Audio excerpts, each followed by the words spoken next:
Welcome to the Creative Force Podcast, a podcast all about empowering you to live in your God-given identity and go after the dreams in your heart.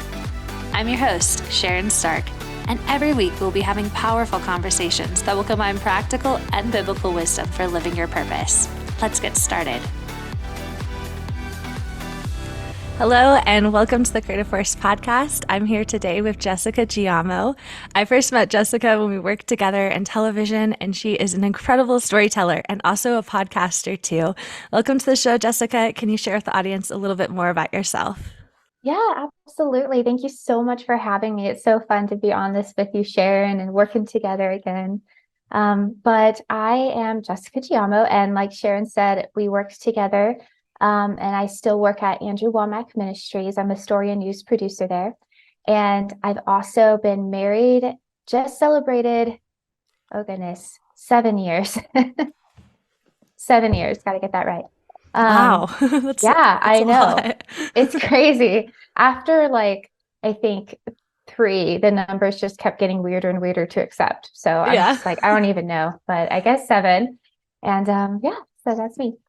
Oh, that's awesome. So today we're talking about living in your God-given identity. And can you share with us the story of how you became secure in your identity as a daughter of God? Oh gosh, well, definitely ongoing for sure. Yes. Yeah.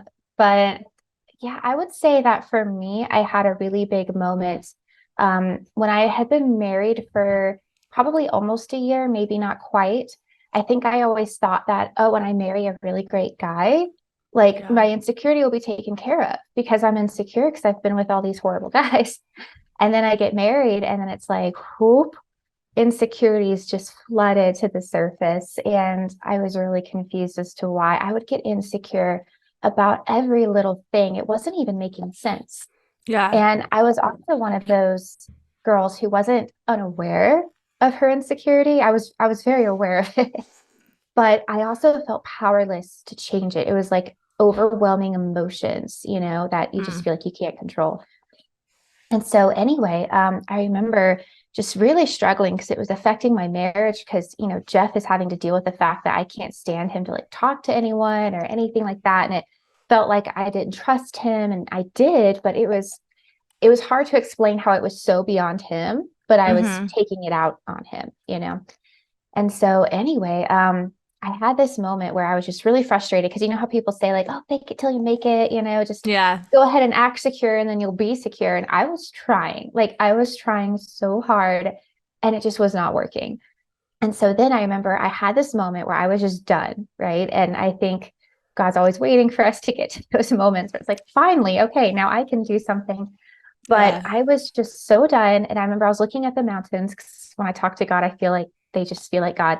And I was just so frustrated. And I was like, I can't do this anymore. Tell me, I will do anything. Tell me what to do to not be so insecure all the time. And I felt like he gave me a little bit of a vision while I was driving, a little bit of a vision of this mountain, Pikes Peak, that we have. And he said, I had this vision of me at the bottom of the mountain, and I saw a version of myself at the top. And it was who I wanted to be: secure, daughter of God, strong, things don't bother her. She's kind, all the things that we know a daughter of God is supposed to be. And I just saw her and I thought, if I can just get to her, then I will be her. Right. And so I was climbing and climbing. And then these, I don't know, demon monsters, or I don't know, these little things would just keep trying to drag me down. And then I'd fall and I'd be at the beginning and I'd have to start all the way over again. And that's how I felt. Every time I messed up, I felt like I was starting over and having to build that security again. And I was like, that's exactly how I feel. And then I felt like God said, but you're looking at it wrong. And then he gave me another vision where I was standing at the top of the mountain. I was the girl on top of the mountain. I was secure. I was, everything that I wanted to be as a daughter of God. And then whenever these creatures would try to come up and drag me down, I just had to take my foot and just kick it, and it just would fall down the mountain. And it was so much easier to preserve where I was than to try to get something that I already had. And it's such a small shift, it seems, in your thinking, but it made all the difference for me. And it wasn't perfectly easy after that. But I just had a different mindset. I was like, wait a second, I'm not, because I've always been very introverted and kind of shy and, very insecure growing up. And so I just attached that to my personality. Like, oh, this is just Mm. who I am. But I kind of had to realize, like, no, actually, I am a secure person. I'm being tempted to act insecure. Wow. And then when that happened, it took time, but it was like, I think the biggest thing it did was the pressure to try and get something that I felt like I didn't have was gone. And I It's just huge. could Yeah. rest more. Yeah. That's awesome. I like love that vision. Like I love that picture.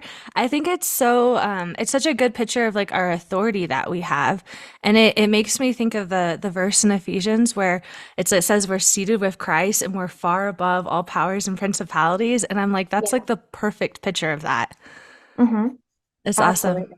And I mean, like you said, we still like have struggles though. So like lies and like negative thoughts still come to us. So when those come to you, like how do you combat those? Yeah. So I would say I feel like what I've had to learn recently is maybe a little different than what most people share. But I Yeah. think a lot of us, especially in today's Christian culture, we're all about like attacking the thoughts, attack the thought, use your authority and all that. And I think all that is really, really good. But I had a situation, I guess it was probably a couple years ago now, because this insecurity thing was like, I mean, like 7 years ago or something, 6 or 7 years ago. Okay. And but this happened maybe a couple years ago. Jeff and I together had to get our wisdom teeth out. I actually And remember this. I yeah, remember this. yeah, because then I had to go on a road trip with you, poor thing. Yes. Popping, pain pills and all that. But yeah, that's right. Oh my gosh, crazy. So anyway, here's what Yeah. happened before that.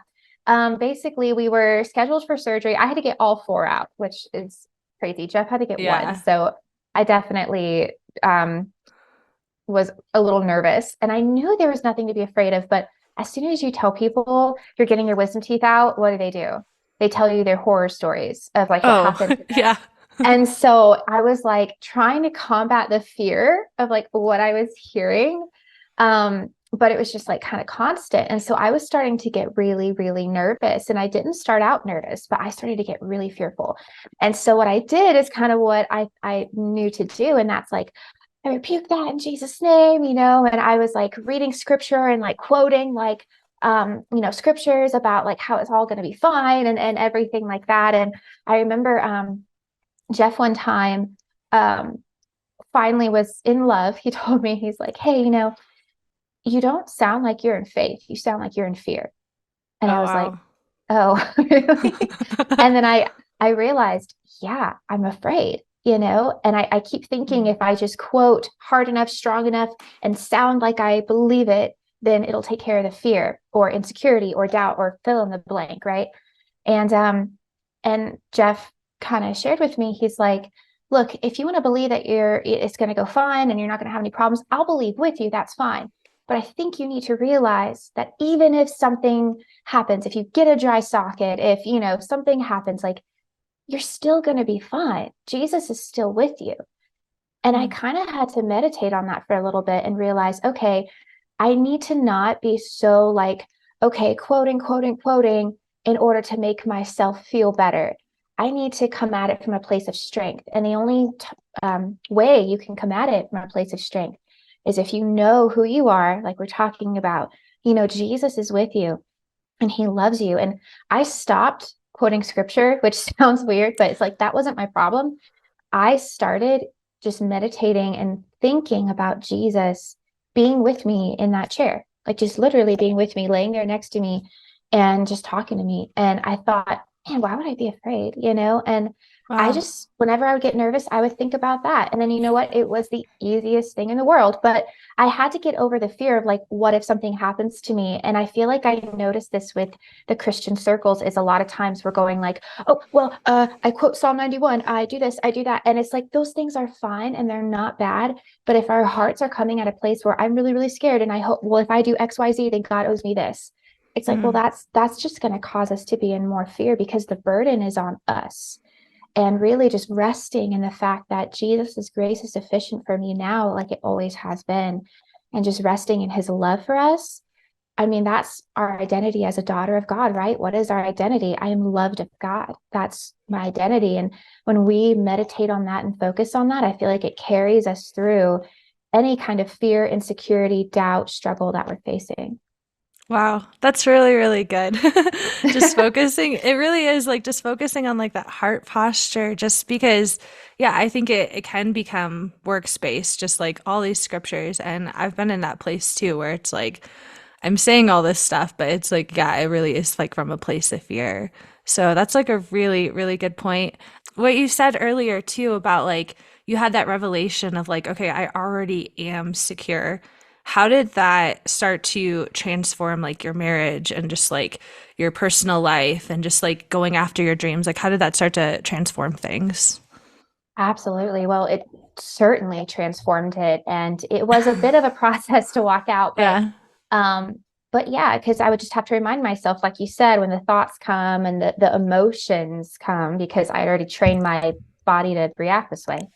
Mm. Just reminding myself, like, nope, that's not who I am anymore. I don't do that anymore. And it got easier. But one thing that I kind of an unexpected thing I had to do that I didn't realize is I also had to give Jeff grace because I Mm. had spent about a year of our marriage teaching him that I get insecure.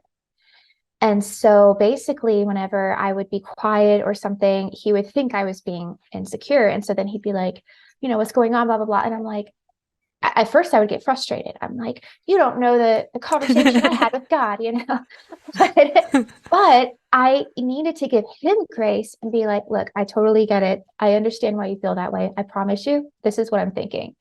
And over time, that started to change. But I had to give him grace to kind of learn that, hey, this wasn't just a one-time thing or anything, because I had built a habit of this in my life. And so that took some time, but that completely transformed. And honestly, I think what happens is the enemy, if he can get you uncomfortable with you, then nothing will work on the outside, right? Like your Mm. marriage, your career, your dreams, your purpose, like everything is going to have a problem if you're not okay with yourself, if you're struggling with lots of fear, insecurity, or doubt. And so I think that was a big roadblock he was trying to put in my life. But not only did my marriage get so much better, because man, try living with someone who has like is constantly putting pressure on you to like make them feel okay about themselves all the time. Like a lot of pressure. And Yeah. it happens when you get married and because you're kind of figuring things out. But that really freed both of us up. And then also when it came to like my job and my purpose, I mean, there's no way I could be doing the things I'm doing today. The people I've had to interview, oh my goodness, Yeah. the things I've had to do. And I lead a team now of people, and that would have terrified me before. But and I can't even say that now I'm like this, oh, I'm this boss babe and I'm so confident and everything. It's like that's not really who I am, but I just keep growing in the knowledge that I am loved of God. And if this is what He has for me, then He'll give me the grace for it. And maybe I can help some people along the way. And it just gets the focus off me, because when it gets the focus off me, I can think more about, oh, maybe this podcast would help someone, or oh, maybe, I could do this. And it just, I don't even think you can really follow God with a clear mind and clear direction if you're so focused on all of the emotional stuff going on inside of you. Yeah, that's true because when you have a lot of stuff that like you're self-focused, you're not be able to be like others focused when you have like a Yeah. lot of stuff going on. Um, Mhm. I really like what you said even just about like earlier you mentioned kind of like okay, some people have this mentality of like fake it until you make it. And I think like even as Christians, sometimes we're just like striving and trying to like get to this place. Like, what would you say to someone who's listening who is just like striving to like reach this like level of perfection, like just in their everyday life, in their relationship with God? What would you say? Absolutely. I think all of us struggle with this, but in different ways. I think Yeah. each of us, it's like not like our entire life. There's areas where we give ourselves a break, and then there's an area of our life where we for some reason feel like we should be perfect. Yeah. and and whether it's our marriage, or maybe you're like, oh, of course I don't have a perfect marriage, but my home better be perfect. Or, it's like different Yeah. things. And I mean, I think one thing that the enemy really tries to do is to make you feel alone, make you feel alone in it. So, hey, guess what? Everyone else is hitting the standard and you're not. And it's like, that's what he wants you to think. And it's Yeah. absolutely not true. No one is hitting that level of perfection. And I think that that's really just a ploy of the enemy to get us stuck and trapped in this same cycle and season of our life over and over again, and we never grow.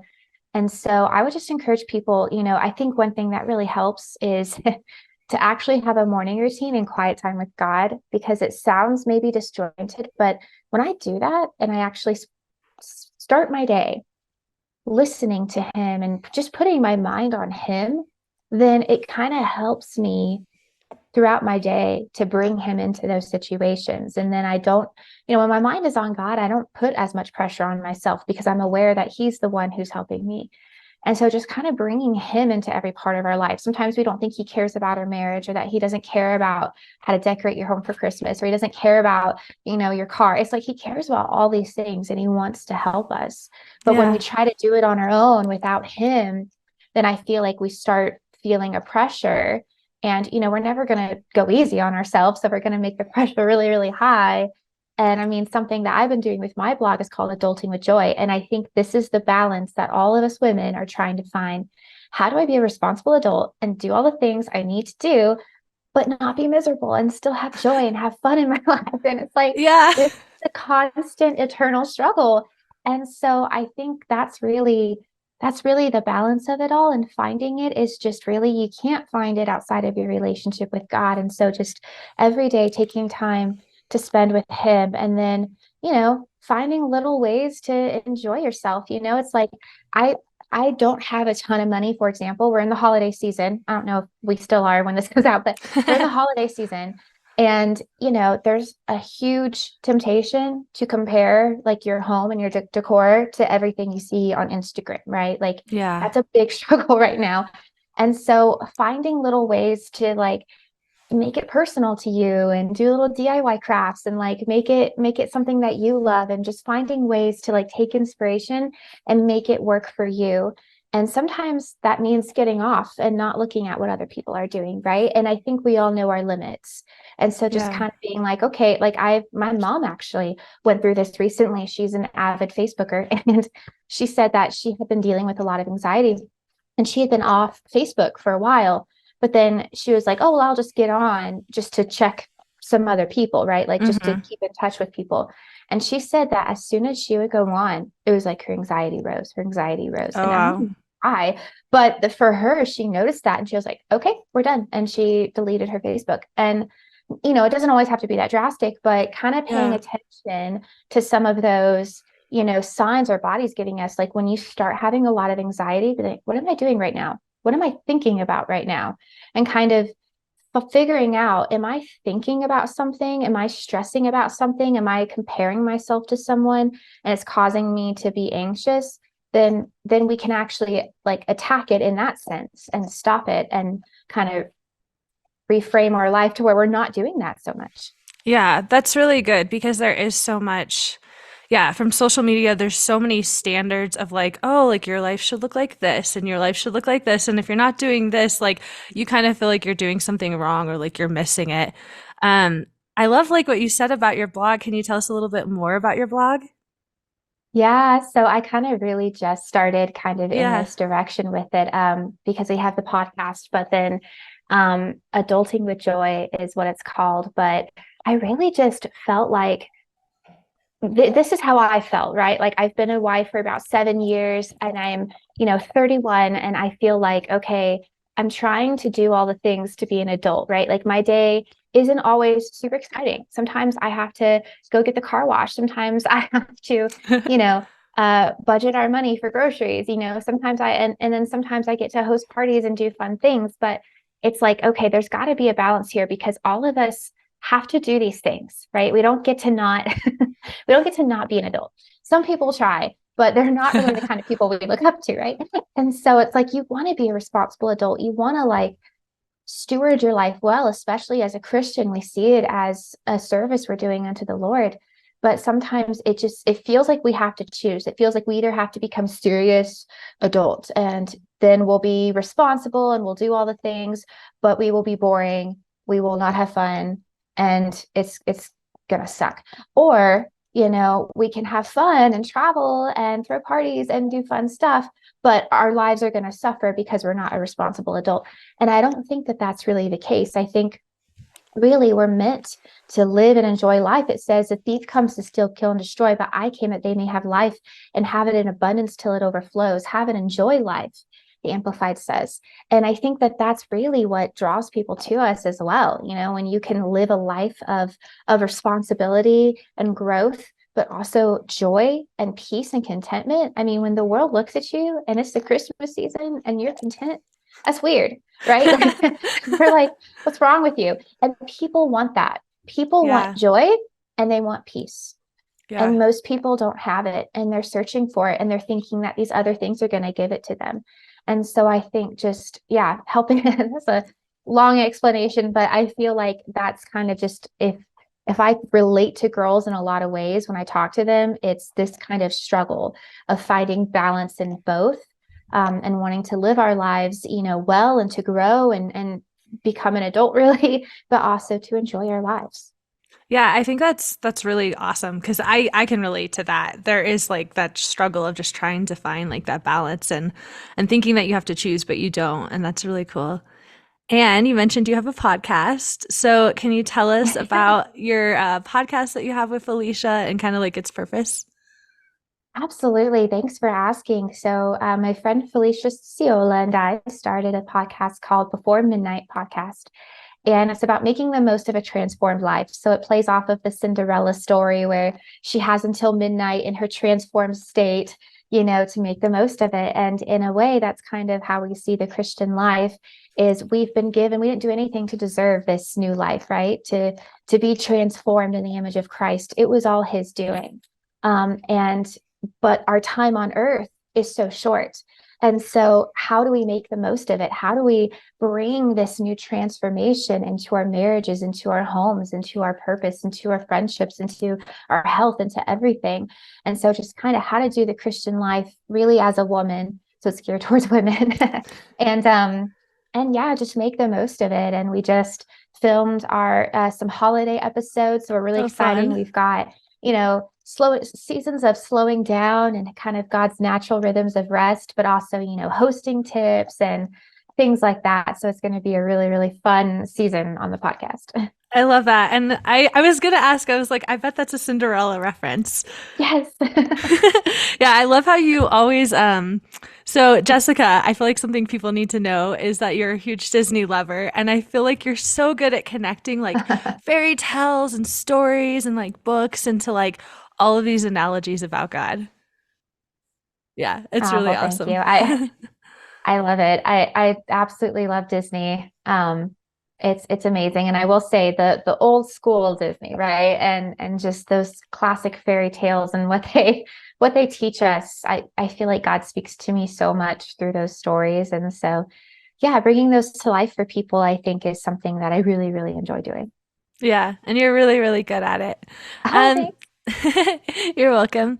What is one last word that you would just kind of want to tell any listener, and what would you want to tell them about just like knowing who they are in their identity? Yeah, I would say that first of all, it's a journey, it's kind of like the perfection thing we were talking about before.